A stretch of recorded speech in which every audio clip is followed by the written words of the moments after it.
this is going to be a magnificent addition to the White House for many years to come. And it's not costing the taxpayers anything. The president is privately funding this ballroom addition to the White House grounds.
the ballroom, first of which will probably be several questions about this today, I imagine.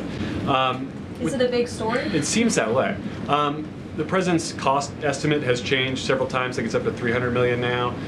Given the nature of all this, will the White House commit to releasing all of the donors and how much they're spending and how much of his own money the president is putting on the line to this? We have released the full list of donors thus far. Perhaps there will be more people who want to generously contribute to this project.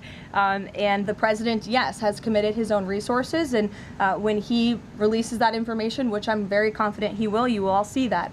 We'll see a dollar figure from the president? Yes, he will. And I would also just add the president has been incredibly transparent. I would reject any notion otherwise when it comes to this ballroom project. It's something he personally has obviously taken an interest into and has talked with all of you in this room many times about. You have seen the model in the Oval Office. Last night he showed that for you. But when this plan was presented and when these renderings, as soon as they were complete, the president directed me to come out here and to share them with all of you. I did an entire opening remarks about what this ballroom project was going to look like.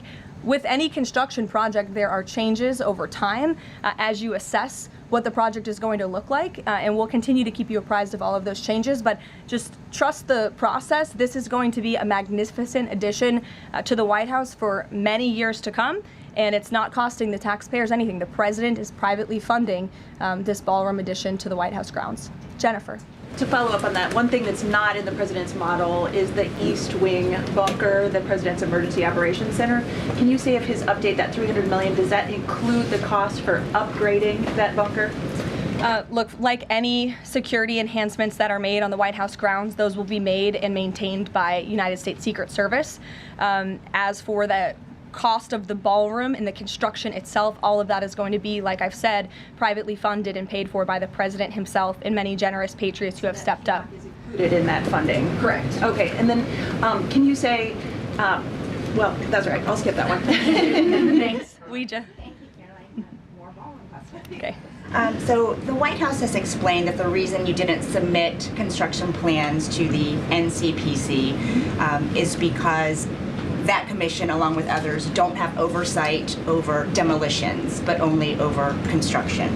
And so far, you haven't built anything. So can you help us understand, can the president tear down anything he wants without oversight? Could he demolish this building or, say, the Jefferson Memorial? So it's not the president who came up with that legal opinion himself. That's a legal opinion that's been held by the NCPC for many years. It's written, so we can get you that background and that research if you wish to include it in your reporting, because it is very important.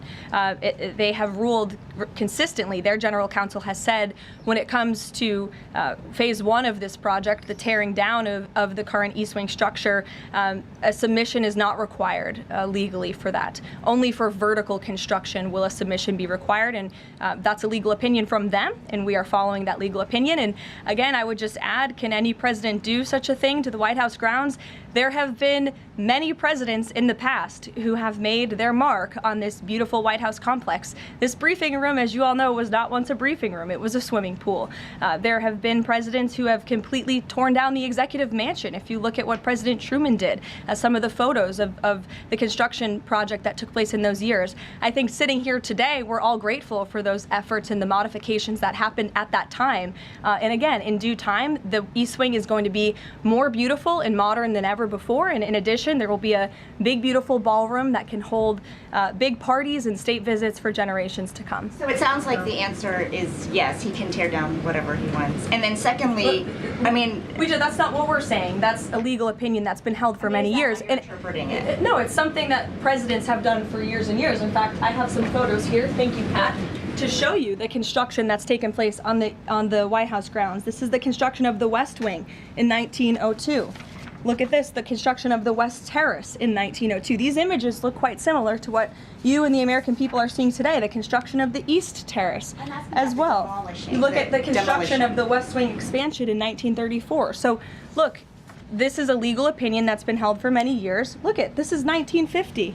It looks a lot like what you were seeing today. Can he demolish anything he wants? What do you think that oversight? rubble is? How did that rubble get there?